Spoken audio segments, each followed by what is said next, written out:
सुंदरबन नाम की एक जंगल थी और उसी जंगल में दो कौआ रहा करता था। एक दिन वो दो कौआ बहुत ही ज्यादा झगड़ रही थी। वो दो कौआ जब बहुत ही ज्यादा लड़ाइयाँ कर रही थी तभी वहाँ पर एक टूनी चिड़िया चली आती है और आकर एक डाली के ऊपर बैठ जाती है। तभी वो दो कौआ बहुत ही ज्यादा गुस्सा होकर उस टूनी चिड़िया को देखने लगती है। ये देखकर वो टूनी चिड़िया बहुत ही ज्यादा डर जाती है और डरते हुए कहने लगती है, अरे कालू कौआ, अब तो शाम हो चुकी है और मैं रास्ता भटक चुकी हूँ। क्या तुम दोनों इस पेड़ की एक डाली के ऊपर मुझे रहने के लिए दे सकती हो?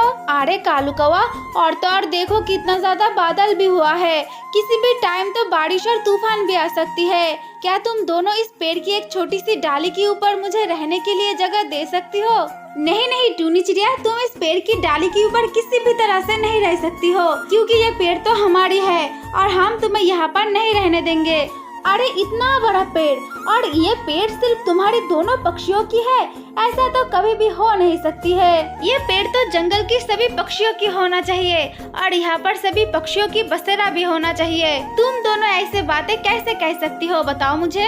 अरे इस जंगल में तो और भी ज्यादा पेड़ है, लेकिन मैंने वहाँ पर नहीं गई क्योंकि ये वाला पेड़ बहुत ही ज्यादा मजबूत है, इसलिए मैं यहाँ पर आई हूँ। क्या इतना मजबूत और इतना बड़ा पेड़ में मुझे थोड़ी सी जगह नहीं मिल सकती है रहने के लिए? तुम दोनों मुझे एक बात बताओ, अगर तूफान और बारिश चालू हो गई और उसके साथ साथ बिजली भी गिरने लगी, तब तुम दोनों क्या करोगे, बताओ मुझे। तुम दोनों को मुझे रहने के लिए यहाँ पर जगह देना ही होगा, वरना तुम दोनों को तो पाप लगेगी, पाप। उस छोटी सी टूनी चिड़िया की मुँह से ये सब बातें सुनकर वो दोनों कौवा बहुत ही ज्यादा गुस्सा हो जाती है और गुस्से में आकर कहने लगती है, अरे तू जैसी छोटी पक्षियों हमें डरा रही है, ऐसा तो हो ही नहीं सकती है।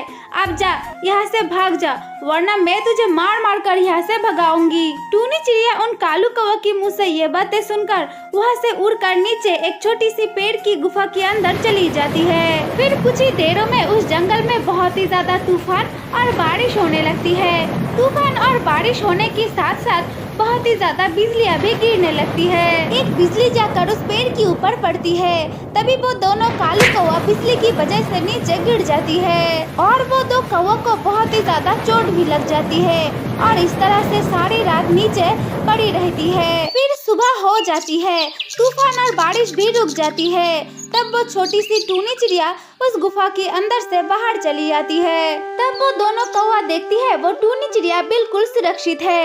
ये देखकर वो कौवा कहने लगती है, अरे टूनी चिड़िया, तुम तो बिल्कुल सही सलामत हो और थोड़ी सी भीगा भी नहीं हो, ऐसा कैसे हुआ? तुम्हारी हिफाजत कैसे किया, बताओ मुझे। अरे सुन लो कालू कौवा, तुम दोनों मुझे रहने के लिए जगह नहीं दिया तो क्या हुआ, मैंने खुद ढूंढ कर लिया मेरे लिए एक सुरक्षित जगह। मैं तो वहीं पर थी और भगवान ने मुझे सुरक्षा दिया। और तुम दोनों कौवा तो बहुत ही ज्यादा शैतान हो, इसलिए तुम दोनों को भगवान ने सजा दिलाया। अब मैं चलती हूँ कालू कौवा। ये कहकर वो टूनी चिड़िया वहाँ से उड़कर चली जाती है।